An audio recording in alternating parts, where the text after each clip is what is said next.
todos, eu sou o Mestre Obaxanã, aqui com mais uma conversa aqui no Desvendando a Umbanda, desvendando as religiões afro-brasileiras.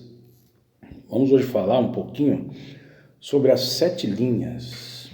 Claro que existem vários autores que já falaram das 7 linhas, inclusive alguns que disseram que tinha mais de 7 linhas, 21 linhas, 14 linhas, muitas linhas. Mas é preciso entender o que é linha. Isso aí são questões que vêm ali da antiguidade egípcia, a ideia de linhas, porque tem a ver com o quê? Tem a ver com o processo geométrico, ou seja, você tem um ponto, a linha, e depois você tem os planos, depois você tem as formas que são as formas geométricas. E a partir daí você tem os cubos e outras formas mais elaboradas em terceira dimensão. Quando nós falamos em linha, nós estamos querendo dizer do quê? Estamos dizendo de seres espirituais, entidades e divindades que estão situadas num plano tão sutil, aonde eles estão, na verdade, não imersos na terceira dimensão como nós estamos. Então, eles estão num plano mais superior, estão num plano superior a nós, estão num plano identificado com questões muito mais sensíveis. Então a ideia de linha significa isso, onde onde esses espíritos estão situados numa região da realidade muito mais sutil do que a nossa região aqui, que é onde nós habitamos em 3 dimensões.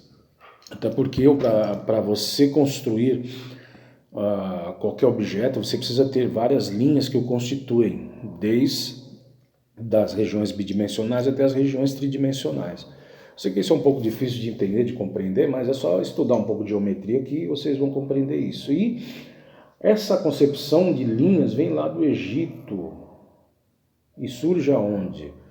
Surge ali, não vou entrar nesses detalhes mais profundos, mas surge na ideia das primeiras cartas do tarô. É dali que surgem as 7 linhas. Para a nossa tradição, nós entendemos que cada linha possui uma característica de haver um polo passivo e um polo ativo. E esse polo ativo, ele é conhecido como 7 divindades: Oxalá, Ogum, Oxóssi, Xangô, Iorimá ou Baluaê,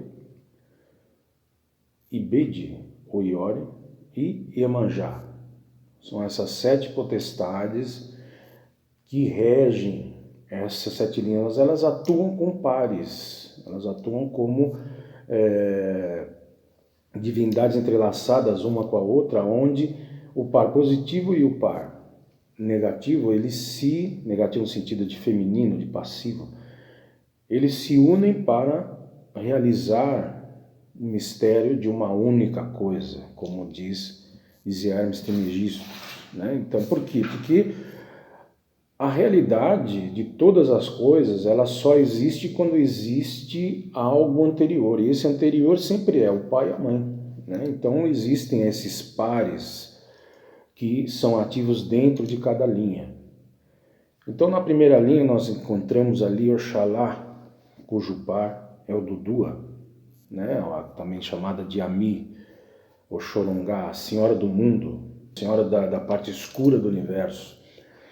E Oxalá e Odudu, eles representam, dentro dessa primeira linha, o que? Todos aqueles chamados das divindades primordiais, os orixás Funfun, os orixás que são as primeiras divindades que são, como os africanos diziam, Funfun significa branco, significa aquelas primeiras divindades que surgem para dar início ao universo. Então, Oxalá e Odudu, eles são princípio, inclusive existem mitos onde Oxalá e Odudu brigavam dentro de uma cabaça para dar origem ao universo. E esse par espiritual, que na verdade corresponde à mônada, que é inclusive aquele símbolo chinês do Yang, a parte escura com algo branco e a parte branca com algo escuro, mostrando o processo de dualidade, o processo de equilíbrio entre os opostos. E Oxalá e Dudu também têm essa mesma característica, ou seja, nós vemos aí que existe uma relação muito profunda entre essas questões antigas, muito antigas, né, das tradições ali egípcias, caldaicas, as tradições chinesas e as grandes tradições africanas, ou seja, a fonte é a mesma.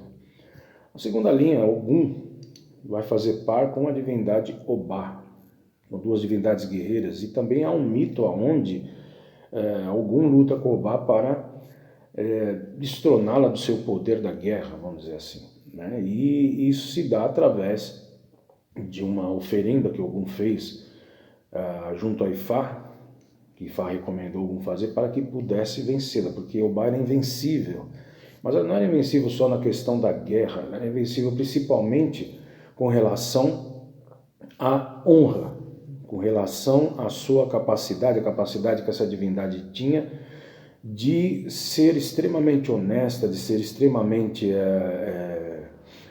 poderosa no sentido de agir sempre de forma respeitosa e de forma correta com todos os seres. E Ogum a vence fazendo ali uma espécie de oferenda, onde foi utilizado uma pasta de quiabo, né? Simbolizando, obviamente, né, o poder masculino, simbolizando, obviamente, o poder da fecundação masculina em resposta ao apaziguamento, para apaziguar a fúria dessa divindade que era Obá. A outra relação entre eles é a questão de Ogum, está muito relacionada às questões da água, né? A força das águas. Tanto é verdade que nas tradições africanas, por exemplo, Ogum está relacionado com a cor azul marinho, que é a cor da água profunda. E dizem que é a cor do aço, mas na verdade não, é a cor da água profunda, dos oceanos mais profundos. E até mesmo, né, quando você vê a cor vermelha para Ogum, está relacionado ao sangue como elemento líquido. E Obá também, ela é considerada uma grande navegadora. Então existe, dentre outros aspectos mais internos, né, aspectos mais simbólicos, essa relação entre os dois. A outra linha, nós encontramos os orixás Oxóssi e Ossan como par. Para muitos, Ossan é considerado masculino, mas em todos os seus símbolos, nós encontramos os símbolos femininos, quer seja do pássaro, quer seja da semente, quer seja inclusive da ideia de alguém que está oculto na floresta, onde faz determinados feitiços. E sabemos que há muitos mitos antigos na própria África, onde Ossan era considerado uma grande feiticeira. Só que essa entidade se encontrava tão oculta no meio das matas, no meio das florestas, que ninguém sabia exatamente o que era. E ela se comunicava apenas através do seu pássaro. E o pássaro é o símbolo clássico de todas as Yamis, né? Todas as Yabás, todas as divindades femininas. E Oxóssi como uma divindade caçadora, uma divindade também que se relaciona muito com a mata e com os animais, obviamente tem como par complementar essa divindade que é Ossan, né? Se alguém cuida da caça, se alguém cuida da mata, se alguém tem um cuidado com a beleza da natureza, obviamente o seu par vai estar relacionado ao Ossan. Isso nos mitos, né? Ou seja, os mitos explicam as realidades humanas. Os mitos, eles não vêm, na verdade, se consubstanciar como verdades das entidades espirituais. O mito, ele sempre vem como algo que explique para os seres humanos como deve ser o comportamento dos seres humanos para que eles corrijam sua rota. O outro par é Xangô e Yansan. Isso é um par óbvio, né? Um par muito clássico. esquecendo um pouco, né, toda aquela parte mais antropomórfica, né, das divindades, nós vamos entender que Xangô é o senhor das dinastias, né, a divindade muito relacionada aos seres humanos enquanto civilização. E aí você já vê ali que existe Oiá e Yansan, que é a divindade relacionada ao mundo dos seres humanos que morreram. Ou seja, se Xangô é uma divindade relacionada à civilização dos vivos, aos homens que estão com sangue quente, obviamente Yansan, né, Oiá, ela é a divindade responsável pelas civilizações dos seres humanos que já se foram. Por isso existe um complemento. E outro complemento interessante é a capacidade de haver a indissociação entre raio e trovão. Ou seja, nas antigas civilizações, o trovão ele era o alerta. Ou seja, quando o trovão rebombava, toda a natureza se calava. Havia o alerta para algo que seria o justiçamento. E esse justiçamento vinha através do raio, ou seja, através da aniquilação, através da punição, né, dessa divindade ou de várias divindades que eram relacionadas a esse aspecto tempestuoso. Outro par é Yorimá ou Baluaê, que é a mesma divindade, e Nanamburucum, né? São divindades muito próximas também, né? Inclusive, os mitos dizem que eram mãe e filho, e são divindades pré-históricas relacionadas à morte, relacionadas àquele momento que o ser humano ainda não tinha compreensão do processo civilizatório, como os cultos relacionados às divindades como Xangô, que são divindades do período em que surgem os juízes, os civilizadores, todos aqueles ancestrais que fizeram com que a humanidade pudesse caminhar avante dentro de comunidades. O Baluaê e Nanã são divindades relacionadas àquele período obscuro, né, aquele período até pré-histórico, onde nós entendemos que há um medo, né, o temor à morte. E se o Balué é uma divindade relacionada à relação com os mortos, ainda que hajam várias outras considerações em origem, né, com essa divindade na própria África, assim como Nanã também, né, ainda que as duas sejam em origem identificadas como divindades dos Jeje e não dos Yorubanos, mas essas divindades existem desde períodos muito antigos. O Baluaê, ele é aquela divindade que, na verdade, traz a cura, mas ele também traz o processo da morte, que é algo inevitável. E Nanã, ela é aquela divindade que leva os espíritos que morreram para o reencarne.